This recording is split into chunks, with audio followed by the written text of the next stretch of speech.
Hello, welcome to Ashish Coaching Classes. Rachana your English teacher is here और आज हम past perfect tense पढ़ने वाले हैं. लास्ट वीडियो में मैंने पास्ट कंटिन्यूअस का लेसन रिकॉर्ड किया था और अगर आपको उसमें कोई क्वेरी है तो आप बेशक पूछ सकते हैं. पास्ट कंटिन्यूअस पढ़ने के बाद ही पास्ट परफेक्ट पढ़िएगा तो ज़्यादा अच्छे से आपको समझ में आएगा. तो इस वीडियो को आगे लेकर के चलते हैं without wasting our time. Usage, सबसे पहले हम देखेंगे कि पास्ट परफेक्ट टेंस हम कहाँ यूज़ करते हैं. तो जो फर्स्ट पॉइंट है वो थोड़ा सा टिपिकल हो सकता है आपके लिए, but no worries, I am here, मैं आपको अच्छे से समझा दूंगी. For actions that occurred before another past action. Now seems complicated right, but बिल्कुल भी नहीं है. जनरली जब हम दो एक्शंस के बारे में बात करते हैं और दोनों पास्ट एक्शंस हों तब पास्ट परफेक्ट का यूज आता है. ठीक है, जो एक्शन पहले पूरा हो चुका होता है उसे हम पास्ट परफेक्ट में लिखते हैं. ठीक है, जो एक्शन पहले पूरा हो चुका होता है उसको हम पास्ट परफेक्ट में लिखते हैं. ठीक है, मैंने यहाँ पे एक एग्जाम्पल भी लिया है आप लोगों को समझाने के लिए. I had completed my assignment when he called. जब उसने कॉल किया तो मैंने मेरा असाइनमेंट मैं तब पूरा कर चुकी थी. मतलब ये जो इंसिडेंस है वो पहले हो चुका था तब उसने कॉल किया. I hope you are getting me. जब कोई एक्शन कंप्लीट हो जाता है, सबसे पहले जब कोई एक्शन कंप्लीट होता है तो उसके अगर साथ में दो एक्शंस हुए हैं, आगे पीछे हुए हैं, तो सबसे पहले ऑब्वियसली जो चीज़ हो चुकी है हम उसको बोलेंगे. तो जो चीज़ पहले हो चुकी है उसी को बताने के लिए हम पास्ट परफेक्ट टेंस का इस्तेमाल करते हैं. अब आप सोचेंगे तो फिर बाकी बचे हुए पार्ट को कौन से टेंस में लिखते हैं, तो उसे हम लिखते हैं सिंपल पास्ट टेंस में. आप देख पा रहे होंगे ये सिंपल पास्ट में लिखा गया है. Subject, second form of verb plus object, वो वाले स्ट्रक्चर से. Okay, now coming to the second point, describes an action completed before a certain moment in the past. Past पे कोई action जो है वो हो चुका था, complete हो चुका था. ठीक है, उसको बताने के लिए भी हम past perfect tense का use कर सकते हैं. Now coming to the structure, subject, had. If you remember, present perfect के साथ we use has or have. There is a bit complication. बहुत लोग को लगता है कि हैज़ कहाँ यूज़ करूँ, हैव कहाँ यूज़ करूँ. इसमें वो सब कुछ भी नहीं है, सिर्फ हैड लगा देना है आपको. Then third form of the verb and then the object. Now coming to the Hindi translation, as I have already said that चुका था, कर चुकी थी, कर चुके थे, कोई चीज़ हो गई थी. ठीक है, कंप्लीट हो गई थी.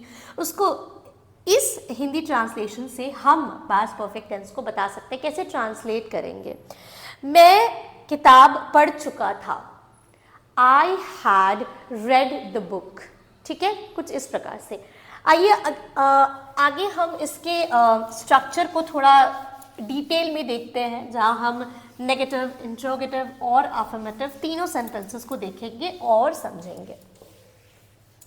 Okay, now coming to first one, the affirmative sentence. Subject plus had, third form of verb plus object. Let's leave this place for example. Last में एक साथ sentences लगवाऊंगी, ज़्यादा अच्छे से समझ आएगा. Negative, subject, had, simple एक चीज़ ऐड हो जाएगी, not, third form of verb, object. Now for example, interrogative, questions बनाने के लिए क्या होगा? सबसे पहले आपको तो मालूम ही है, मैं हमेशा बताती हूँ, हेल्पिंग वर्ब पहले आ जाएगा, then the subject, third form of verb and then the object plus question mark. Now again question arises कि अगर WH वर्ड हो तो कहाँ आएगा? तो वो सबसे पहले आएगा. ओके, आई थिंक अब तो आपको समझ में आने लगा होगा कि WH वर्ड कैसे यूज कर सकते हैं. It's very simple right. Okay, now coming to the examples. Max had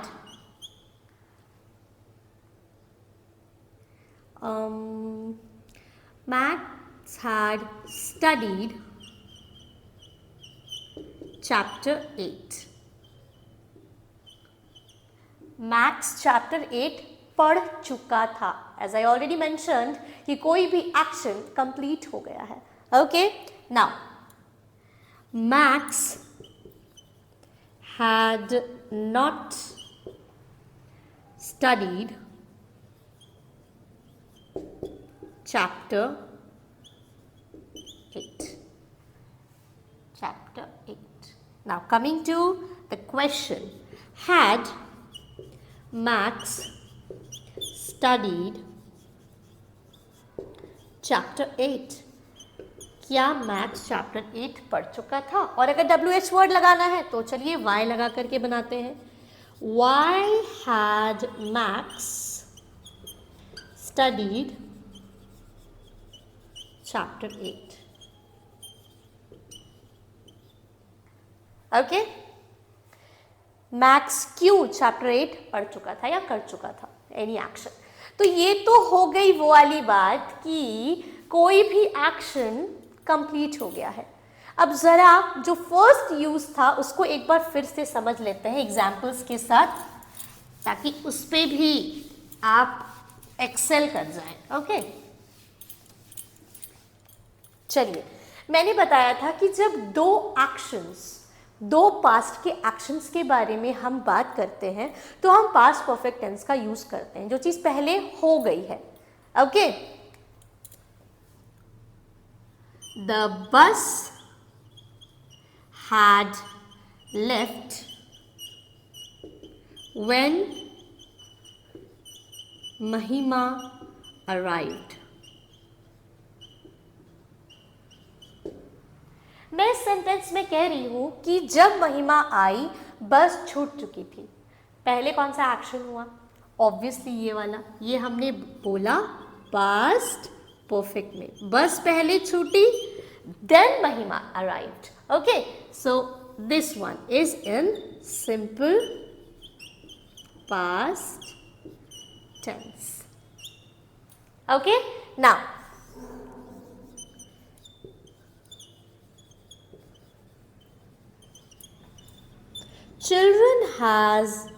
children had finished their lunch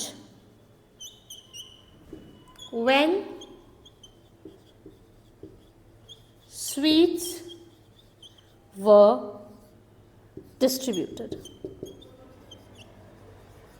When sweets were distributed.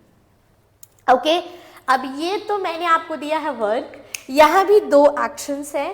अब आपको मुझे कमेंट बॉक्स में बताना है कि इसमें से कौन सा एक्शन पहले हुआ। तब इन सिंपल अगर कहूँ तो बस आपको ये बताना है कि कौन सा जो सेंटेंस है वो पास्ट परफेक्ट है और कौन सा है सिंपल पास्ट टेंस। ओके, सो आज के लिए बस इतना ही। अगर आपको इस वीडियो में कोई भी दिक्कत हो, कोई भी क्वेरी हो, कुछ समझ ना आ रहा हो, कोई छोटा मोटा डाउट हो, तो आप कमेंट बॉक्स में पूछ सकते हैं, या तो मेरे इंस्टाग्राम चैनल पे भी आप जाकर क्वेश्चन वहाँ पे बता सकते हैं। ठीक है, थैंक यू सो मच।